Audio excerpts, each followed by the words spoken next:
Assalamualaikum warahmatullahi taala wabarakatuh.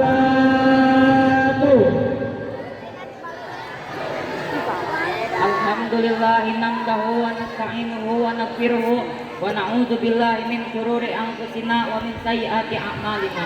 Man yahdihillahu fala mudhillalah wa man yudhlil fala hadiyalah. Asyhadu an la ilaha illallah wahdahu la syarikalah wa asyhadu anna Muhammadan abduhu wa rasuluh. Amma ba'du. Dewan juri yang adil dan bijaksana yang kami hormati, hadirin wal hadirat yang juga kami hormati, semoga Allah muliakan. Amin ya Allah ya rabbal alamin. Keluarga adalah satu unit terkecil dalam kehidupan masyarakat. Begitu pula dengan seorang anak, merupakan bagian dari kehidupan keluarga yang merupakan miniatur dari kehidupan yang akan datang. Oleh karena itu, seorang anak seringkali menjadi kebanggaan bagi kedua orang tuanya, tapi tidak sedikit seorang anak yang menjadi bumerang bagi kedua orang tuanya. Sehingga dambaan orang tua kepada anaknya sebagai zamratul qulub atau si buah hati, belahan jantung penuh cerita dan selanjut sejarah, hilang tanpa bekas. Oleh karena itu, pada kesempatan yang baik ini kami akan membahas berbakti kepada kedua orang tua merupakan moral luhur bangsa. Sebagaimana firman Allah dalam Al-Quran surat Al-Isra ayat 23 yang akan disampaikan oleh pengqori dan pengisyara saya.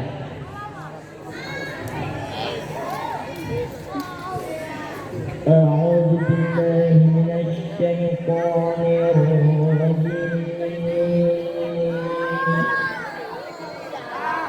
Masyaallah Bang Jun. Bismillahirrahmanirrahim.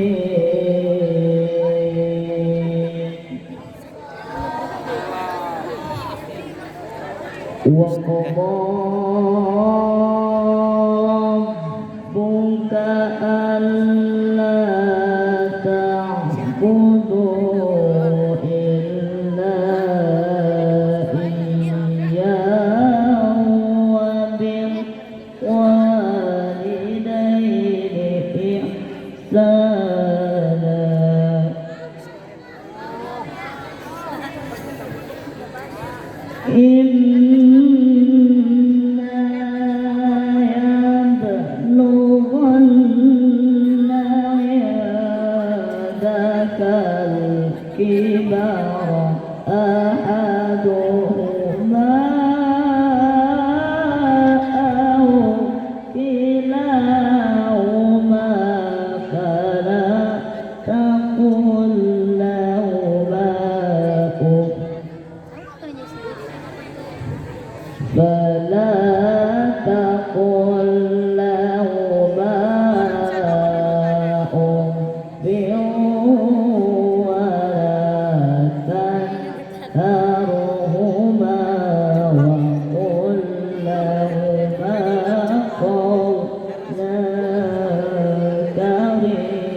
Sadaqallahul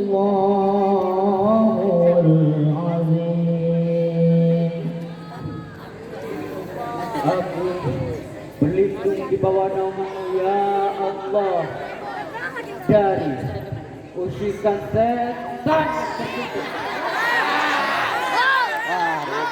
Dengan menyebut nama-Mu ya Allah yang Maha Pengasih, Pencurah kasih dan Maha Penyayang, lautan kasih sayang. Dan Tuhanmu telah memerintahkan kepada kamu agar kamu jangan menyembah selain Dia, dan hendaklah berbuat baik kepada ibu bapamu dengan sebaik-baiknya. Jika salah seorang di antara keduanya atau kedua-duanya berusia lanjut, maka sekali-kali janganlah engkau mengatakan kepada keduanya perkataan dan janganlah membentak keduanya, dan ucapkanlah perkataan yang mulia. Maha benar Allah dengan segala firman-Nya. Hadirin wal hadirat yang dimuliakan Allah. Demikianlah firman Allah tentang birrul walidain. Dalam ayat tadi terdapat unsur nafi dan isbat, yaitu pada kata Allah ta'budu illa iya. Dalam ayat tadi juga terdapat dua perintah Allah untuk kita semua. Yang pertama, perintah Allah untuk menyembahnya, dan yang kedua, perintah Allah untuk kita berbuat baik kepada kedua orang tua kita. Bagaimanakah cara kita berbuat baik kepada kedua orang tua kita? Yang pertama, dilarang mengatakan kepada keduanya perkataan karena akan menyinggung perasaannya dan menghancurkan kalbunya.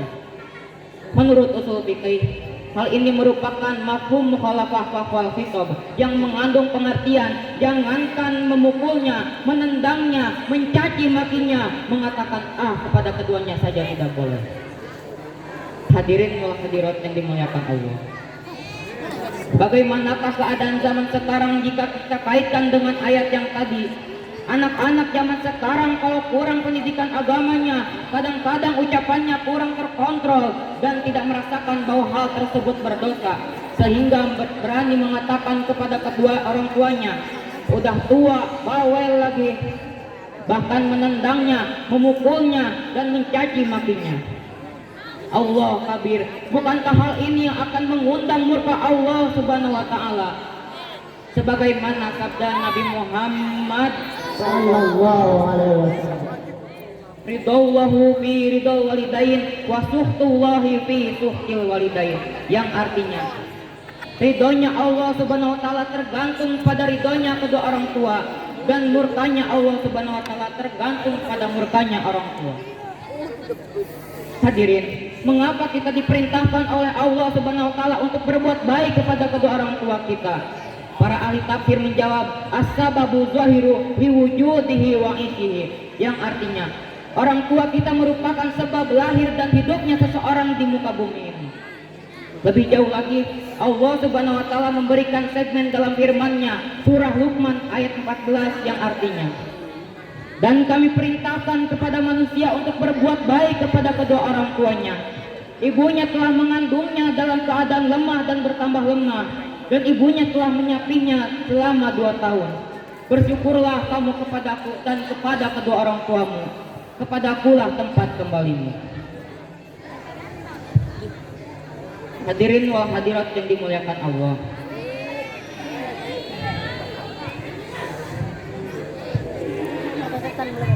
Hadirin wal hadirat yang dimuliakan Allah.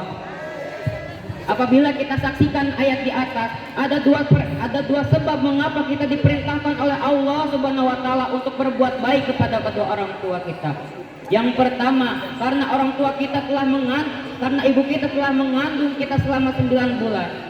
Bukan waktu yang sebentar hadirin, 9 bulan, itu artinya 9 kali 30 hari, kali 24 jam, kali 60 menit. Sedangkan kemana-mana selalu dibawa, belum pernah ditaruh sekalipun, dan kian hari kian membesar.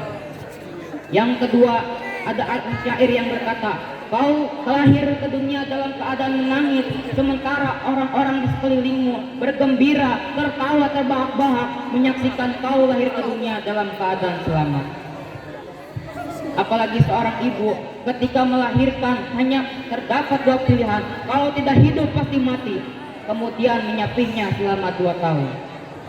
Pantaslah hadirin ketika Rasulullah Shallallahu Alaihi Wasallam ditanya oleh seorang sahabatnya, kepada siapakah saya harus berbuat baik ya Rasulullah? Rasulullah Shallallahu Alaihi Wasallam menjawab, kepada ibumu, kemudian ayahmu. Sebagaimana dalam syair qasidah dikatakan, ibu kaulah wanita yang mulia, derajatmu tidak tingkat dibanding ayah. kau mengandung, melahirkan, mengaku dan merawat, lalu membesarkan putrimu ibu. Hadirin wal hadirat yang dimuliakan Allah. Di zaman era globalisasi sekarang, anak soleh semakin jarang dan langka ditemukan. Sejarah telah mencatatkan fakta yang berbicara. Apabila kita saksikan banyak kejadian-kejadian yang tidak kita harapkan. Contohnya, ada seorang anak yang membunuh, menyembelih, mengusir, bahkan mengasingkan kedua orang tuanya. Karena mungkin telah merasa tinggi ilmunya, telah mapan ekonominya, dan modern gaya bebasnya. Karena itu, ia tidak mau menemui lagi kedua orang tuanya dan tidak mengakuinya sebagai orang tuanya. Na'udzubillah summa na'udzubillah min dzalik. Padahal hadirin, sejarah telah mencatat, sejarah telah membuktikan bahwa tidak ada seorang anak pun yang bahagia tanpa adanya doa dan restu orang tua. Siapakah itu Al-Qamar, seorang sahabat Nabi yang soleh, akan tetapi sulit keluar ruh ketika hendak meninggal dunia? Siapakah itu Kaas yang ditenggelamkan Allah dengan banjir? Siapakah maling kundang yang dikutuk menjadi batu? Mereka itu adalah orang-orang yang durhaka kepada kedua orang tuanya, sehingga tidak mendapatkan kebahagiaan dalam kehidupannya. Rasulullah Shallallahu Alaihi Wasallam bersabda, al jannatu tahta aqdamil ummahat, yang artinya surga itu berada di bawah telapak kaki ibu, yang artinya tidak ada kebahagiaan bagi seorang anak apabila ia angkuh, ia sombong kepada ibunya. Hadirin wal hadirat yang dimuliakan Allah. Dengan demikian dapat diambil kesimpulan bahwa seorang anak yang soleh adalah seorang anak yang dapat mengharmoniskan keluarganya.